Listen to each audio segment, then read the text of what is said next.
There we go. Took me an extra second there. They moved it. And I was like, where is it? Where's the darn record button? It's probably somewhere so obvious that I'm looking right at it, not even knowing where it is. But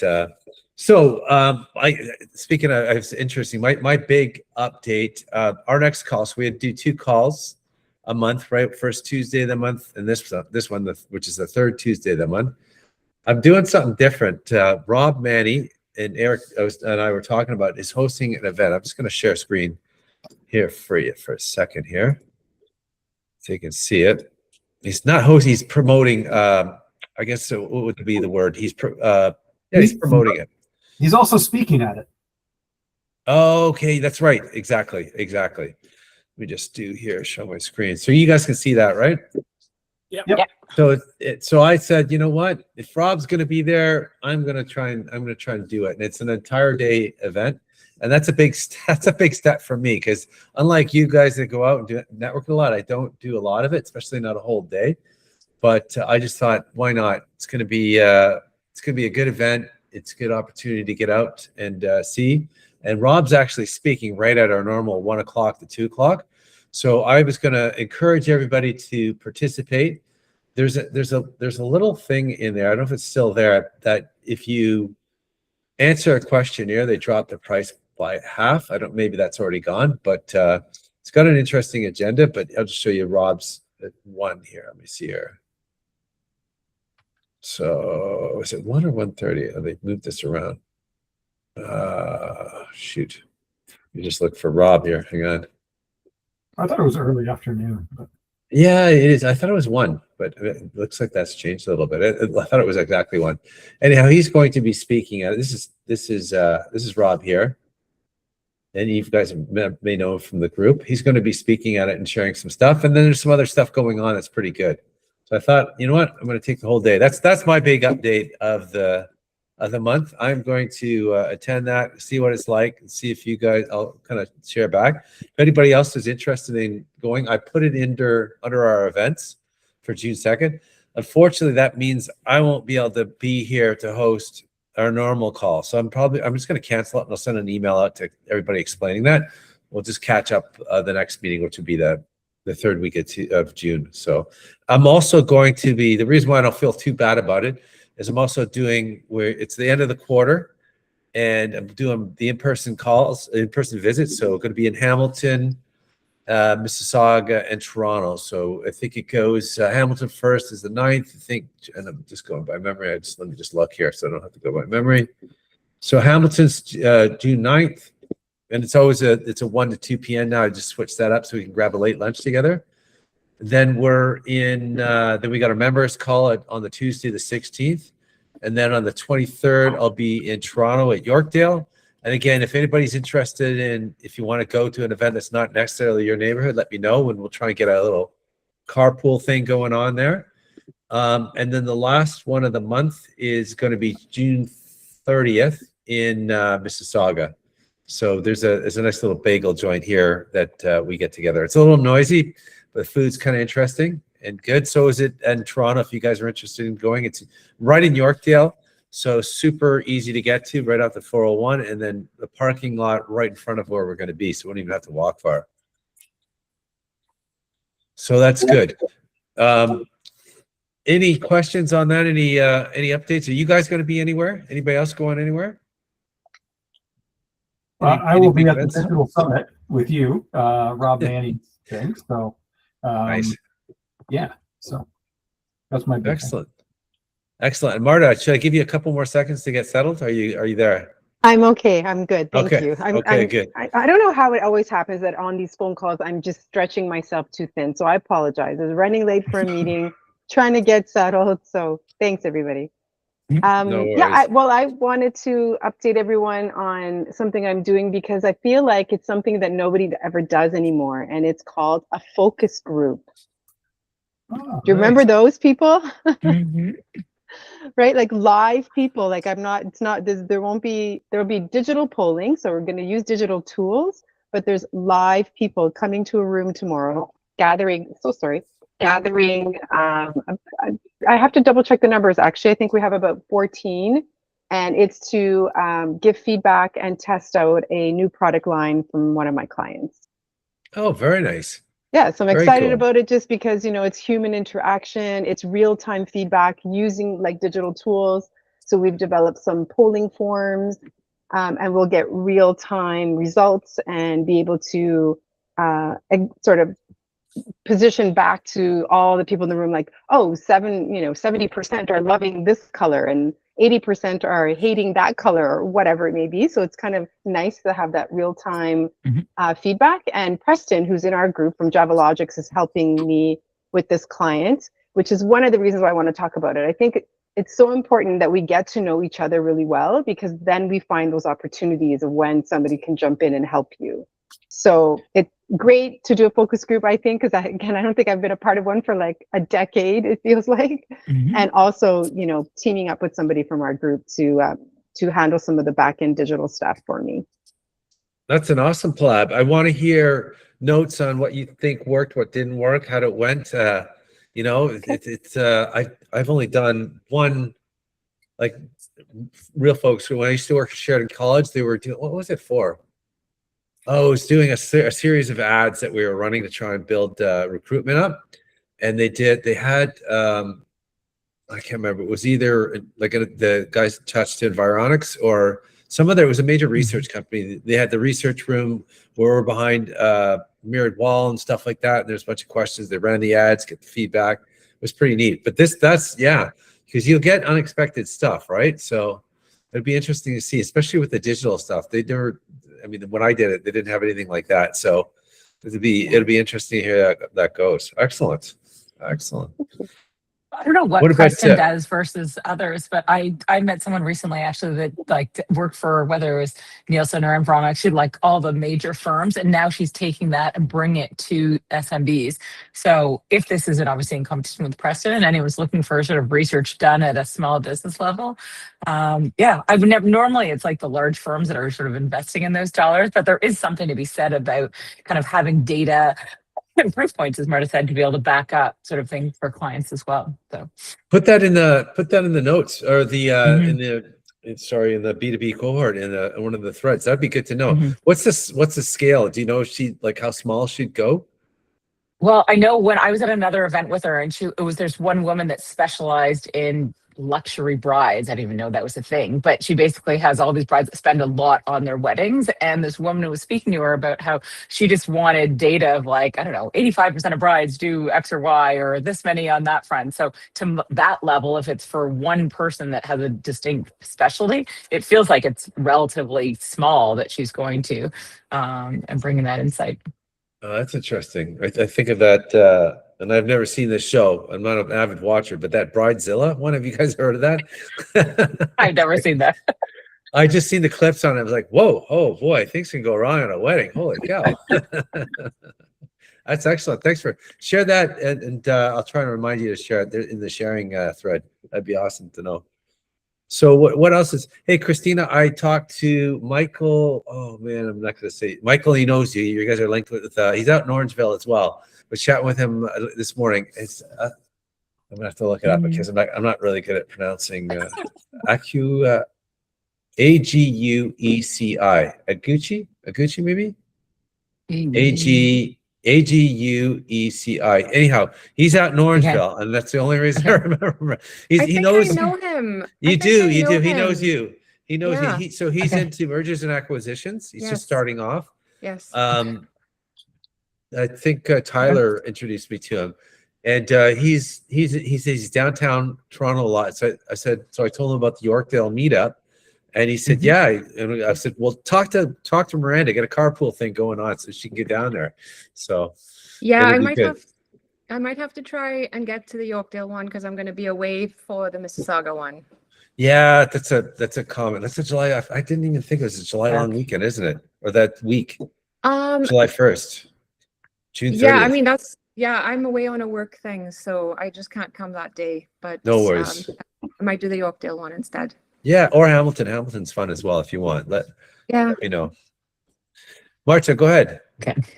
I forgot to mention something. It was perfect that Miranda was talking because I wanted to thank her and let everybody know that you should jump on a podcast with Miranda. She gives you that opportunity. She asks really good questions. Unfortunately, we had a little technical glitch, but that's okay. We're going to fix that next time. And she is doing podcasts for people in marketing. So thank you, Miranda. How's Yeah, that going, thanks. Mark? It's not your first kick at this, right? I saw you No. say you. Yeah, no, we've done, I don't know, 20 episodes or so. So I did 3 in one day the other day.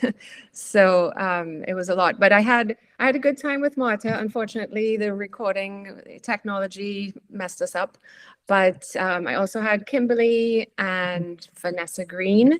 So we have some good podcasts coming out. So anyone who is in the marketing space, it's called Storytelling for Engagement. So I try and bring people on who are helping clients with their engagement, or helping other businesses engage with their market, or tell their story. So anyone who's in that space is more than welcome. I'll do another batch recording in a few months or so, or maybe in the summer when things are quiet. So if you're interested, just send me a message. Hey, Miranda, So tell me what. Sorry, Richard. No, go ahead, Eric. Fish, go ahead. If you're interested in more of the sales perspective on storytelling and engagement, we're happy to connect offline. I'm actually doing another podcast this next week, more on the topic of sales training versus coaching. But I love the podcast circuit, so we'd be happy to talk to you if you want more of a less of a marketing lens, but more of a sales lens. And if that adds to your agenda, would love to chat with you. I do love doing them; they're fun. Absolutely, that would be great.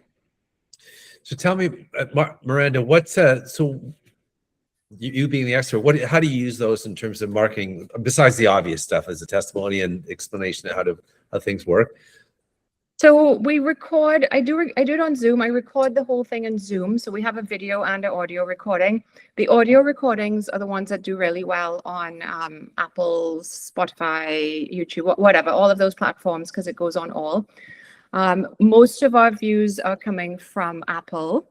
And I think we get about 100 downloads within the first few days or a week of posting it, which is great. And I wish I knew who these people were, but I don't know who they are. They listen to it when it comes out. I also, we cut the video into a short teaser. So we'll take a little engaging piece and cut it out to about maybe a minute. And then I will share that with the person who's been the guest, so that we have a little video clip that we could put on LinkedIn or social media or anywhere you want. I also do give you the full video and audio recording if you want to put it on, if you have a YouTube site. Most people don't use that. And like I said, most of the viewers are coming from Apple Podcasts and listening to it. Yeah, it's interesting. I'm one of those viewers. Although I know most of those podcasters are also moving to YouTube. I'd be curious to see which one does better, but I guess they have different analytics, and one can make money versus whatever. Or yeah, I mean, I don't think we're anywhere near making any money, and I think it's just people's preference on where they're going to listen to their podcasts. Yeah, but you can use it just in terms of from a marketing lens, as Richard was saying. I was like, if you're sharing it, or if your guests are sharing it, and then maybe look at it, your Google Search Console, look at the impact on your site traffic, post when you're doing it. Yeah, absolutely. I like the idea that you share it out. Go ahead, Kimberly. Yeah, as part of my update, I wanted to thank Miranda for being a guest on the podcast, as I actually hadn't been on a podcast in several years. So it was really just a great experience to get back into doing that again. And Miranda, you were very accommodating and made it feel like an easy process. It felt like a conversation. And so it was really great to be able to talk about why a human writer is really important in telling the story. So I look forward to when it goes out, so that I can help share that podcast as well. Yeah, absolutely. Yeah. And when you guys tag it out, put if you put a link back to the LinkedIn post in the group, we can all support it basically, right? Or if we see it, we'll just do it anyhow, right? Give it some life. That would be great. I think it's great. It shows off your skills in what you do, and I think it's a great little marketing vehicle, because everybody, Kimberly's going to post it, you'll post it, and then hopefully get some traction between the two of you. It's a great idea. Plus, to get to know somebody a little deeper, right? Exactly. See some of your interviewing skills too, so people see what it's like to go under that. So that's amazing. Excellent. Yeah. Is everything off the fly and not to kind of peek behind the envelope, or you give people sort of, hey, here are the 5 or 10 questions so that they can prep and make sure they're, Oh yeah, we have questions. Yeah, and Yeah. it is usually I ask the guest to give me some questions that they want to talk about, Mhm. and then I also put in some other random questions so that it mixes up, and then you get very natural responses as well. Yeah. So how does that start? Do you start with the ones, I guess you would start with the ones that they know, just get it kind of feeling and flowing, and then Yeah. I just mix it up really, and it's the same approach that I take with, like, if I'm interviewing someone for a video project, we would always have some prepared questions, but then, as they start talking, you might adjust the questions that you ask. So it flows very naturally, and it doesn't sound very rehearsed, because you don't want it to sound rehearsed. yeah. I also love how it wasn't that long either. Like, it was 25 or 30 minutes, Yeah. where I've seen a lot of podcasts that are like an hour and a half. And I'm like, that 25, 30 minutes, I feel like people will listen to that kind of length of Yeah. time. Yeah, it's just enough. And then it gets exhausting for the person who is on the spot, right? Like, you wouldn't want me to question you for an hour. It's too much. And I do that with my clients in video as well. We try and keep it to 30 minutes for the most, unless we're making a documentary or something. But if you're making a 3-minute video, you don't need more than 25 minutes of content. And are you doing it, not to get into logistics, like when I think about like longer webinars I've done in the past, it's like StreamYard where like you're both on screen, there's all these different things. If it's just on Zoom, is it sort of you're both up there and so both of your faces are sort of side by side speaking through it? Correct. Yeah, it's both. And then, I mean, we have a Zoom recording, but we edit that before we put it out. So it has, kind of a graphic template. So it looks, it doesn't just look like a Zoom recording. Nice. Nice. What made you want to start that again, Miranda? Just I mean, we've had it for a while, and sometimes I kind of let it go when I have more important stuff to do. But early, like in the first part of the year, usually when things are a bit quieter is when I try and record as many as I can, so that I can release them throughout the rest of the busy season. okay, time really. I like that. That's very good. How many people go to these podcasts and actually watch it visually versus sort of listening to it while they're driving or something? It's not many. Like, the watches on YouTube are not many, but we never really push the YouTube, and most people are coming from Apple, so it's mostly audio. Yeah. I'm an iPhone guy, so it was just so easy to just subscribe to the shows you want to listen to on Apple. But they have a new thing now. I was watching listening to one show, and my phone just happened to be sitting on the counter as I'm, with my headphones listening to it, doing other things. And I noticed that they were pulling through the video through it. And I saw that come up as a new thing. So now you can actually watch the video. There's a two-way thing going on. So it's same on Spotify. Like, I have an option to exactly put that. I just assume that when it's video, it's taking more of your data and power. And so often I'll just switch it to audio, but Yeah. I'm into audio because you're doing other, like I will listen to it when I'm doing something with your hands, like cutting the lawn or whatever, right? Making lunch, making dinner. So it's super helpful. I like it. And you just take the recording off the same video, right? Like, you don't have to. Yeah, we just take the audio off of the Zoom. Yeah. I think Zoom sends you different files. There's a separate audio file so we use that. Yeah. It's been a while since I've used Zoom, other than being a participant in a call. So what about, how's everybody else? Robert, how's things, man? How's Hamilton? Oh, enjoying the weather, that's for sure. So, but things are good. Trying to prepare, because I know summer is slower. So I'm trying to see what I can do to kind of mitigate that a bit, and maybe actively sending messages to clients and checking in and asking for referrals, things like that, in anticipation of a slower summer, because it always happens. So I've got other projects on the go. There's a lot of projects that are just waiting, and it's just so frustrating, right? Because clients excited, and then they like take weeks to get back to you with content that you need or feedback and things like that. So doing the best. It gets exasperated in the summer too, because they're from your vacation to their vacation back to your, and there's Exactly. events going on. Yeah, that's I mean, I still want to take time off myself just the same, right? But yeah, but I also want money in the bank. yeah, yeah. I thought you were going to tell me you're working on some projects, but money in the bank that's a huge element. You got to keep the revenue flowing. That's 100%. Exactly. Exactly. Yeah. Otherwise, things have been okay. It's been a crazy few weeks, so still a lot going on in my personal life. So trying to mitigate that as well, and trying to while still doing my work. Yeah. Jody, did you attend one of Jody's episodes? Did anybody go to the Kim? You did? What did you think? Sorry. I thought it was really well done.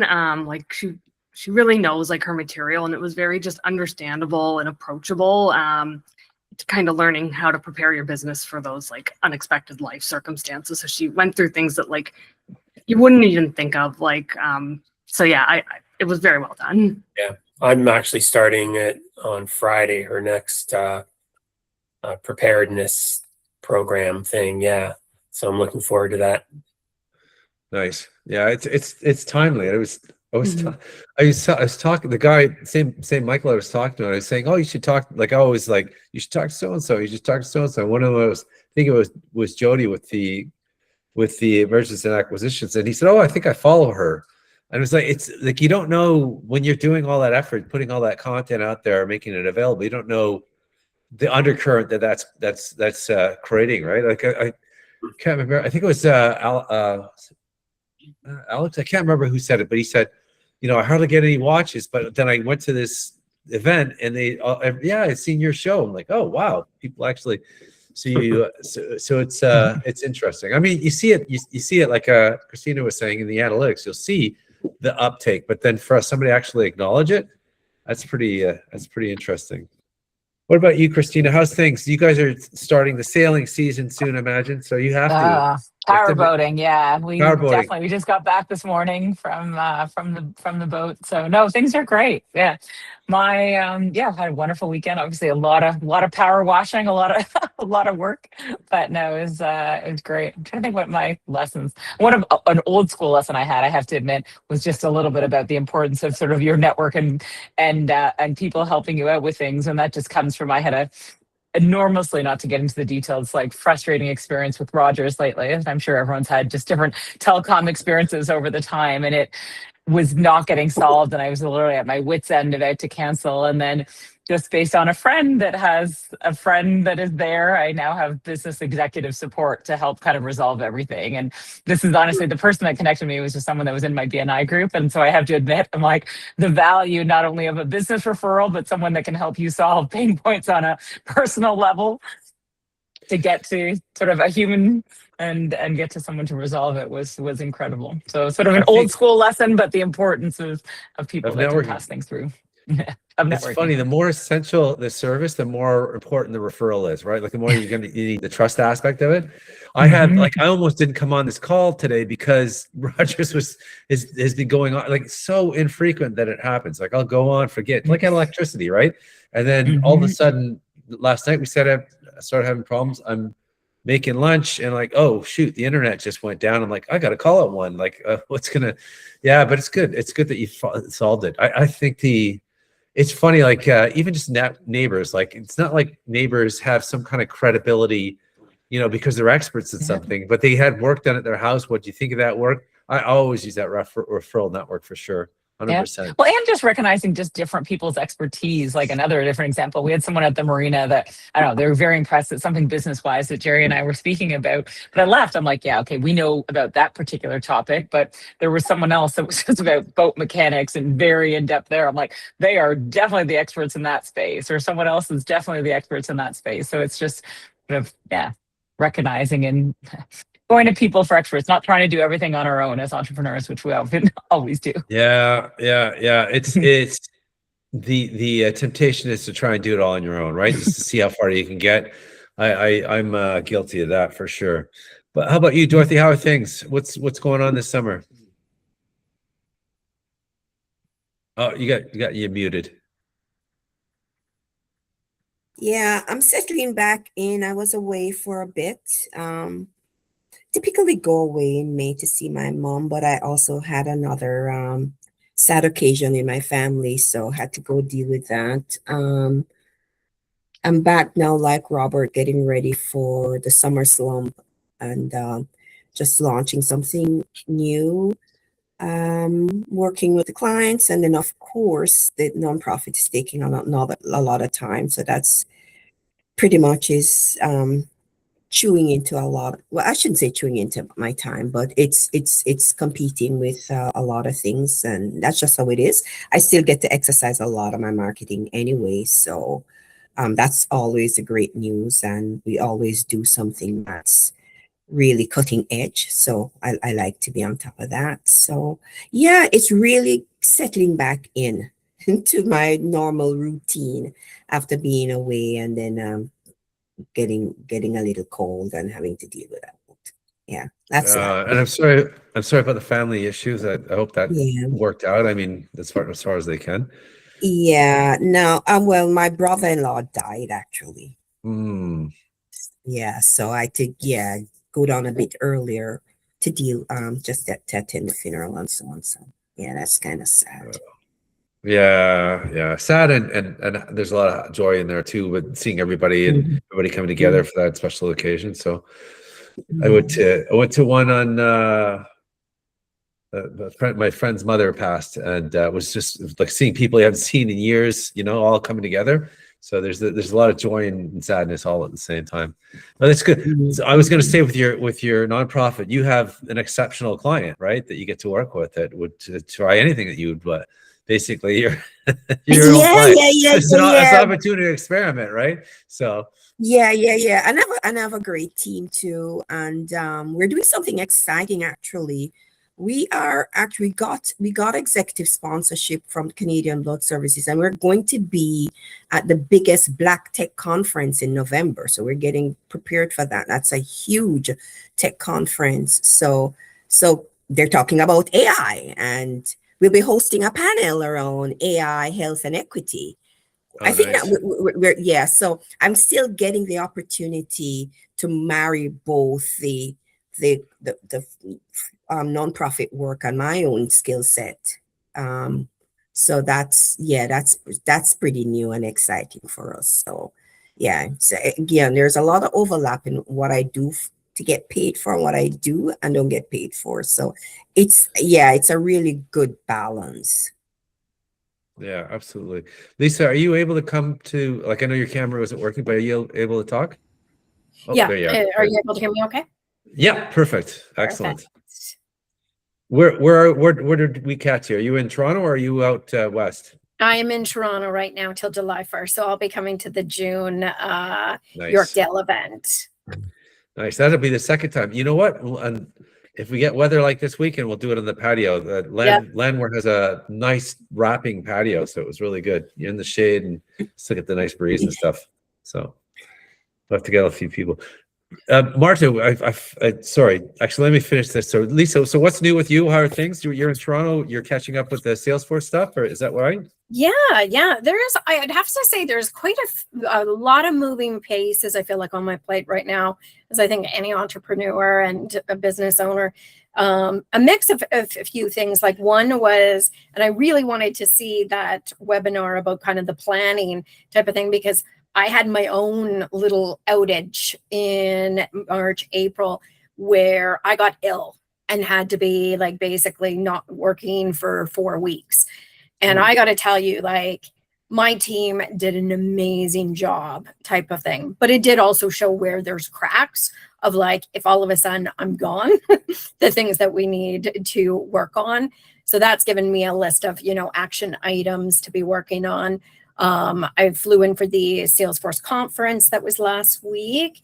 And so a million new things, going on with them and launching. It was really interesting because Salesforce has been going Agentforce, to really be pushing their own agents. But I think because of the race of this AI and people being like, but I can build my own agent, you know? And so they basically have now created a new product called Headless that we're all learning about as they launch it. And so basically what Headless is going to allow is for you to be able to tie in additional agents type of thing. So it'll give them, I was talking to some of the reps on it and they were like, instead of like fighting Claude, you know, type of thing, they're like, you might as well just accept that people are going to do it and find a way to bring in that data and resources and such. So always in the tech space, you know, it's always a ton of learning and such. One of the things that I've been trying to do with even my team, because there's just so many different use cases of AI out there. So what we're starting to do as a group is we're just starting to come up with situations type of thing. And so I'm kind of doing this now once a week with my team where I will just give them a client and I will be like, give them kind of a high level client summary to be like, okay, this is their business. This is what they do, you know, type of thing. These are like current struggles in their business type of thing. And then we just have a nice brainstorming session on, you know, what things we could do to help them with the use of AI and such. I love that. It's a case study, case management approach, but it gives you like little stories I mean, there's so much about story. Somebody, I don't know if it's Miranda or somebody said something about storytelling being important. Yeah. Maybe Kimberly as well. No, it's like, it's and to speak with Eric's not here now, I had to skip off early, but there's something about a story that'll solidify a sales conversation, but also sinks into the salesperson's brain. If you're just delivering facts all the time, even for them, like I was going to say, how does your team keep up with all this stuff coming at you? But the one way to sink things in is through this story, is put a story around something. You can encapsulate a number of different benefits and features within that conversation. And it's so much easier for them to memorize and remember, and then also just share that information for others to remember. So totally, I think that's a great idea. Yeah. And it even created a healthy debate, you know, in some cases, you know, and there was kind of like, hey, what made you think of it doing that way? You know, because I was thinking of approaching it this way, you know, type of thing. And then having 2 or 3 different ideas and then, you know, working through what the pros and cons would be of one versus the other. And then Lisa, like, so then correct me if I'm wrong. So I'm not, so are you, I thought from my understanding, you were taking Salesforce products and the experts and implementing it for your clients. So when you're coming up with AI solutions, is it looking at what are all the options that Salesforce has, or just in general, how you can help your clients with AI? I know, I think it's a great idea. Like, and especially the fact that the headless, that makes so much more sense because everyone's creating agents everywhere these days. Yeah, so that's where in regards, because it came out of the meeting of the conference with this headless.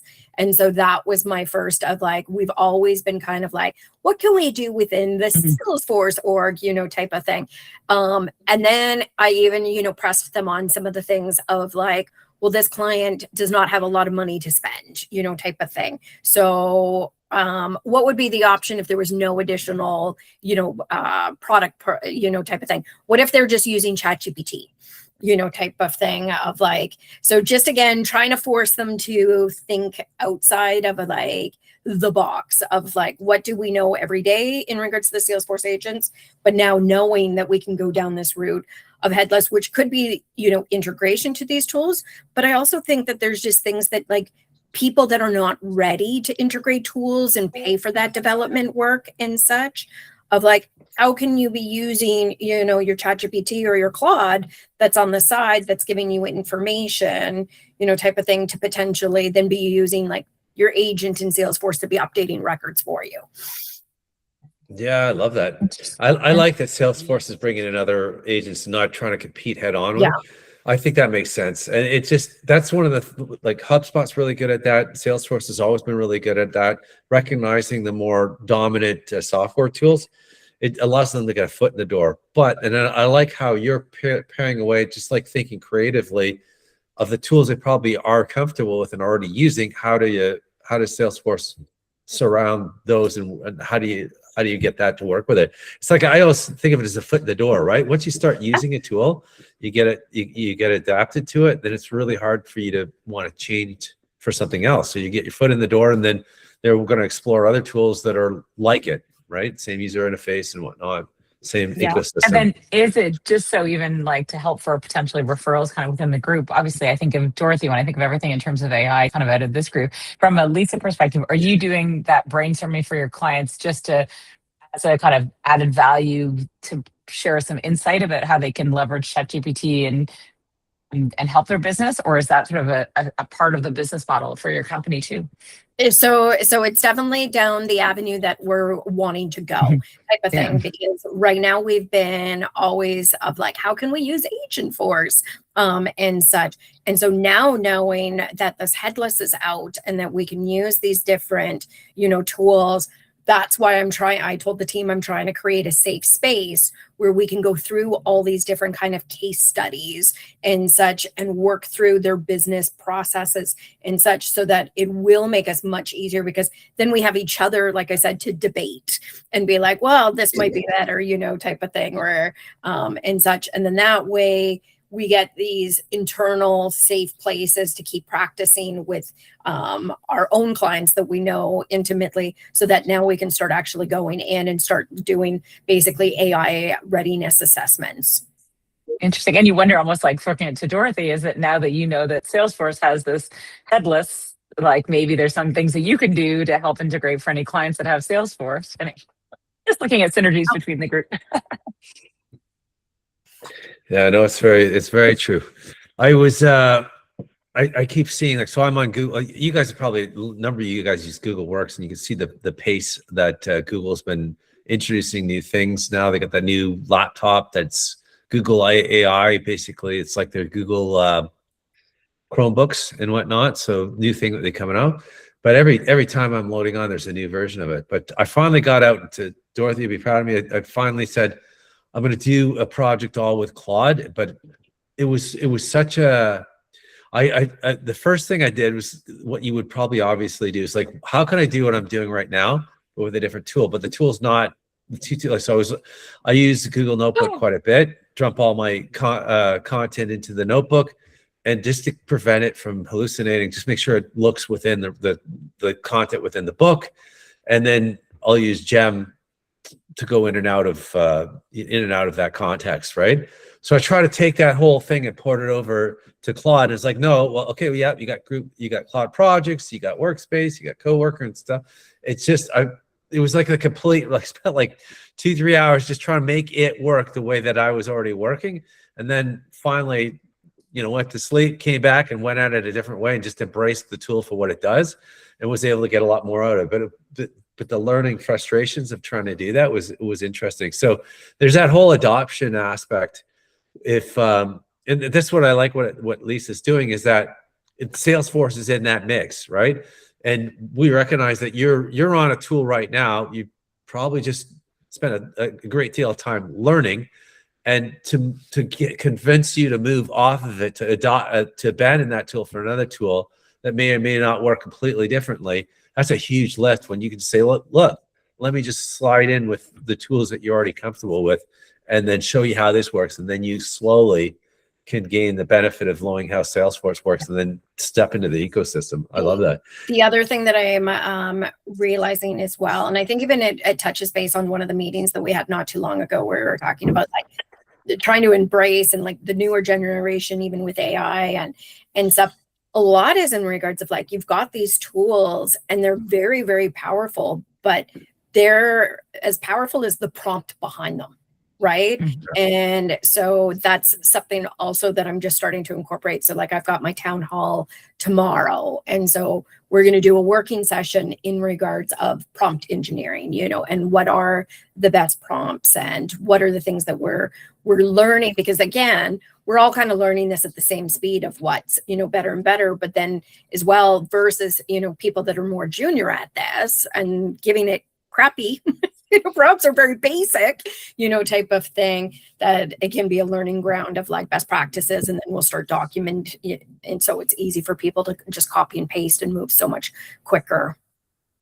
Yeah. Yeah, I like Well, I was that. going to say on that front, it's so crazy. It's like, and I know everything ends up coming back to AI these days, but about like, was doing sort of some surface level AI search consulting, and now I'm kind of diving further and further into it. And it's just fascinating. Like, there's so much data that you could be providing clients based on kind of the tools and what you have access to. And it's just interesting as to what is the most valuable to kind of help sort of from a business and driving the business forward. Like, even at its highest level, as I'm looking about, I have so many clients asking me about what their visibility is in LLMs and what's happening there. But then as I go through, I'm like, I can slice and dice it in a million ways, whether it's for looking at ChatGPT, or it's looking at AI overviews, or it's looking at AI mode, or it's looking at Gemini. And I'm curious, and I like, at least I don't find it, but I don't know if anyone even here, if you're thinking about what's your visit, like, how are you showing up? Most people, I think about it from an aggregate perspective and not just a specific tool. Anyhow, it's crazy the amount of data that's out there right now. Yeah. Yeah, I think that's the way you should. I'll send that back to you. You should look at it from an aggregate, right? Like, how am I showing up in general, rather than per tool? Like, I find. Well, you can get one number, but all of the diving deep into share of voice and sentiment and prompts, you literally, it's the way it's pulled out in these tools is by LLM. So you really honestly have to then look at it. Yeah. And I don't know if people look at it that way. Like, people think about, am I going to use Claude? Am I going to use, I feel like Dorothy probably has some feedback on it, but I'm like, The question I have is a question I have around the AI visibility, and nobody can answer this for me, and I'd love an expert to answer it. So you talk about that breakout in terms of the search. What I want answered is, how is it different in a paid model versus a free model? Because that's always different as well. And more people seem to use free than the paid, which is what I always want. I really want an answer to that question is, what's the data showing, free versus paid, in terms of how you get found in these AI boxes? So that's one question I keep asking. I'd love to get some responses. But as it relates to the tools, one thing I've come to accept and appreciate, and what I say to clients and when I do my workshops, is that we have to understand the features that work for us. They're very often very similar. There's some features that will work better. So Richard, you talk about the Google Workspace. I have most of the tools paid. But what I can say is that I appreciate the Google Workspace because of the native integrations, because I want my workspace to be that single source of truth. That will become it for me, but I can make the connections if I'm using Claude or Cohort and I want a document uploaded to my Google Drive. I can integrate it through the connections or the connectors. So for me, that's what I would say as well, as we look at what tools work for us. And then what level are you as are you a small business owner? Do you need this specific feature? Are you an enterprise level business? So it depends. That's when we start looking at, is this Salesforce agent or headless or whatnot? So for me, it really does depend on feature, how it can integrate natively into the tools that you already have, and what it is that you're looking for. The last point I'll make, and I'm not sure if you're aware that Claude now has launched a small business. There's now Claude Small Business that has even greater integration. So this now can integrate with your QuickBooks. It can integrate with so we already know it can integrate with your Google Drive, but so many others. So this dropped last week. So here again, is Claude a more effective tool for you, because now it has all these integrations? So now it goes back to how feature rich these tools are. And I'm done. The connectors are definitely, that was definitely one of the attractions, because Lisa, you probably, we use one of the clients, so Northern uses Salesforce quite a bit, and everybody has limited access. You have limited to what your user can do. I just find the reports, and it's probably just because I'm novice, the reports in there I find a little frustrating. But now you can pull, if you connect Claude to that, you can pull a report more of a human dialogue, rather than speaking as if you're trying to pull from a database, which you are pulling from a database, but that's just understanding how the connections are made. But I think Claude's got a real the connector aspect of it and the fact that it'll fit into your ecosystem and just start working, I think that's a huge win, a huge advantage for them, and a huge advantage for getting more traction. Right now, ChatGPT still has the largest amount by a lot of consumer traction, but Claude is definitely making it from the B2B aspect, and I think that's a good reason. But Lisa, sorry, I didn't cut you off. Reporting. Well, I just had a meeting this morning with my IT company because I was debating about like whether I should incorporate, the Copilot, and even my IT company had said at the moment, and like it goes to show like how good the results are coming out of Claude. He was like, if you had to spend the money on either one, and he was like, I'd recommend go with Claude. He's like, Copilot's getting there and it's getting better, but he was like, it still can be glitchy in certain areas, because he's like, you have to validate everything because it's searching all your clients. So like he was telling me it could pull up a client file that isn't the client you're talking about and such. So he said there's still a lot of time validating. Fact checking, yeah, I've seen that for sure. So with the 100%. whole ChatGPT versus Claude, like I remember there was a whole like when there's that US contract, there was a big flood of everyone moving from kind of ChatGPT to Claude. But has Claude always, I guess, from people here's perspective, been the better tool, and that was just sort of the impetus to kind of get people to move, or? Yeah, I don't know if Dorothy's shaking her head. I don't know if I haven't seen notes of one being better than the other. I just think Claude has spent their time on the B2B market and like working with operations. So from a usefulness, let me definitely correct that. From a usefulness perspective, they've dug deeper in terms of helping a business, whereas ChatGPT has been concentrating more on the consumer side of things, right? It's a different tool that way. Claude has been a better writer from day one, and that was my attraction.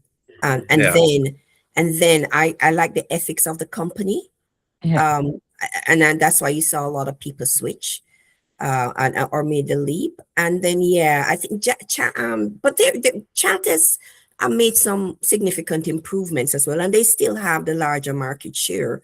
But I've always felt that Claude was a better tool, particularly when it came to writing. And then when you could make those connections and you couldn't connect, it was just game over for me. And I use them all, but my default now has become Claude until you have usage limits.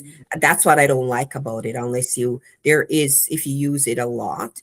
And now they have features like, I don't know, the skills. If you start to use skills where it writes these repetitive things for you, there's skills, there's a scheduler that I can automate research. I can do all kinds of stuff. So if you look at the features of Claude, you just see how superior it is. So you have the scheduler, you have the skills, you have the Cohort, you have the code, you have so many things that you can really go to town with Claude. Not to say, I mean, you have the GPTs and you have Codex. So there is still a level of competitiveness, but for me, it's the writing. It's just as a writing tool, it's just a better one. Great. Look at all the comments. Richard's frozen. Well, we say Robert. Robert was number one. I mean, I really like Claude too, but I did try it like early on. I was just curious, and I was heavily into ChatGPT, and it was good then, but it was like, okay. And I knew it was better for writing, like Dorothy was saying. So I started only using it for writing, but after the whole thing with ChatGPT and everything, I tried it again and totally converted, but I've been afraid to give it too much connections. I don't know. Is it going to go and delete everything? And I've been hesitant to set up an agent, like, what does this mean? How much am I giving up? And what am I giving it? What's it going to do? And I have no idea. Is it going to send an email that I had no idea was sent? Like, I read some horror stories, and but I don't know. It's as it gets better and as we get more used to it, it's what's the parable of the fox in the cage, and put up a wall first and feed the fox, and put up another wall and you feed the fox, you put up a third wall and you feed the fox, and then so it's kind of hesitant, but here we are, right? We're always talking about Claude and Chad, but the co-work thing really interests me, and I was actually playing around just today. QuickBooks has a built-in Intuit intelligence that they just launched, and I was playing with it today. I'm like, because it's got access to all my financial stuff. It's like, what did my finances look like the last 12 months? Give me a report, and I analyzed everything, and I'm curious if that's gonna be useful or not. I don't know. So I like the fact that you could just ask it questions. Sorry, guys, my internet literally shut off. This conversation kept going, and it came back on. I enjoyed it. Yeah, was I frozen there? I have no idea what was going on, but I'm so shocked I was able. I was like, oh shoot, did I go to my cell data? What do I do? Sorry, go ahead, Marta. Sorry, I had to take myself off mute. Yeah, I hear what Robert's saying, because I think when you focus on things largely from a visual perspective, which obviously branding and all our graphic design type services, Miranda would as well, but I think it's a bit of a different space where she's not typically generating AI images, I would say, because she's doing raw footage and whatnot. Whereas a lot of my clients now are starting to ask me, like, can you not just do that on AI? And it's a great question, because sometimes the answer is yes, I can do that with AI. And then sometimes the answer is no. And it's not just ethically, that's not where I'm going with this. It's the capability of the tool. And as much as certain tools for certain reasons, as everybody's saying, I go to Claude for this or ChatGPT for that and Copilot for this. I think we're all doing this. We're all dabbling to see what we are comfortable with. But I think at some point, the capability has to shine, right? Like, I want a tool that from A to Z is going to give me everything that I need as a partner, right? As an AI partner. And right now, I don't think I have that tool yet. So there's a bit of frustration there, but there's also a little bit of, okay, this is good, because I guess things are just going to develop and get better, and there'll be more opportunities. And that's how I'm trying to see it, because from a graphic perspective, I don't think a lot of the tools are there. And if they are, then they're not there from a writing perspective, a research perspective, being able to put it all together in a report back to your client, that kind of thing. 100%. If I may, go ahead, Miranda. Oh, go. No, Oh, go ahead, Dorothy. yeah. oh no, go ahead. Afterwards, I just want to address a privacy issue to Robert. Okay, so my question is, if anyone in the group is on a Mac, and have you installed Claude Cowork? And how well is Cowork integrating with the Mac system? I have a Mac. You go ahead. You Can do I? it more. Yeah, I'd say Yeah, it's please. fine, Miranda, but it's not delivering what I thought it was going to deliver. And that may be because my expectation is high, or maybe it's because I am still a newbie with the tool, if I'm going to be honest, right? I've only had it for a couple of months, 2-3 months. So it's I kind of go back and forth between, do I run this through the Cowork tool, or do I just go straight to Claude itself as the tool, right? Because it's like a separate tool. You keep it on your desktop. It's not really combined with the Claude online per se. And they've done that on purpose, because then you can actually put projects and develop skills and whatnot, like everybody's talking about. But I would say it's still very helpful, and it is very useful. It does understand how to do things from A to B or A to Z, but it's just not 100% there yet for me. So what apps are you connecting with Claude? Well, to be honest, sometimes I'll just use Claude as my kickstart. So I'm not really that concerned. What do I need it to connect with in the end? Usually if it's going to give me an output of some sort, like taking one of my clients' branding questionnaire documents and then dissecting that into a report, I'll ask it to help me do that, because maybe I want to do it from a certain angle and say, you know what, focus more on this part of their business and a little less on that as you write up this report.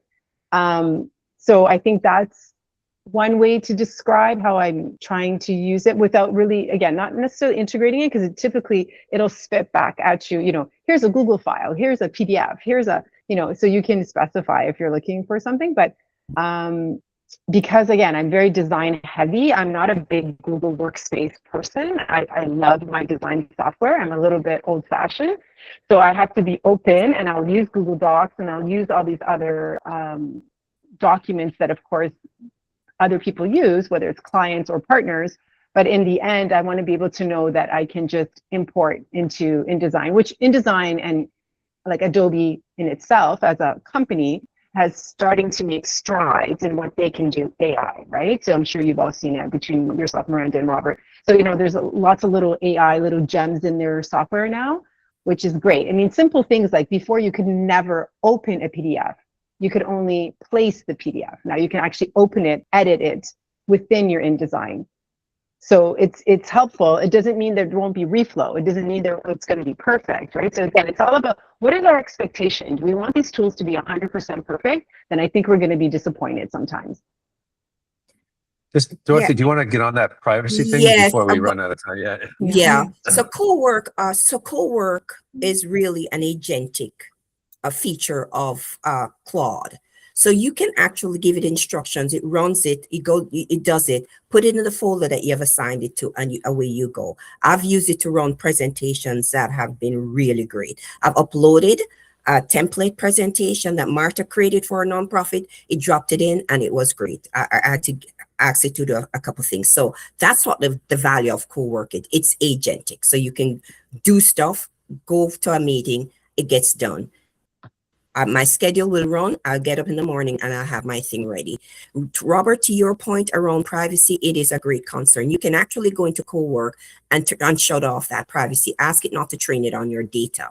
And what you can also do is just give it the necessary permissions as you go along. So don't give it a broad swath permission. Allow always just for whatever particular project you're working on or you're working on, just allow it for that particular thing. But I agree with you, because I don't give, there's not a lot that I have connected, because it's still, there is that risk of it doing all kinds of crazy stuff. So that's what I would say. Cohort is agentic. You can do stuff without having to touch a thing, and just watch your privacy. Go turn it off.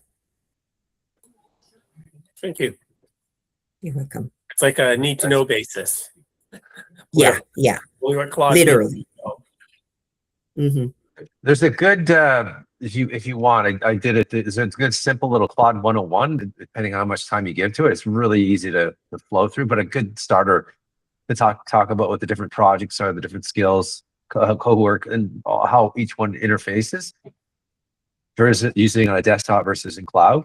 So that one, I'll drop it in the share, Brad, Robert, so you can take a look. And then it has other aspects that you can go and do other training from that part. But that one kind of got me off and running pretty quickly. So, alrighty, guys. Sorry about having to just get axed by Rogers there. I'm so surprised that I actually was able to get back into the call without you guys losing a beat, which is great. So I appreciate you guys carrying the conversation forward. I'm glad. So one last thing, remember, I'm gonna send an email about this. I'm gonna be going to Rob Manny's little his event on the 2nd, so that the next our sector update I'm gonna cancel that in favor of doing that event. And I'll put more information about that up soon. See you guys before Roger kicks me off for good. Great to see you. Bye. Great See you guys. Bye, everyone. Bye now.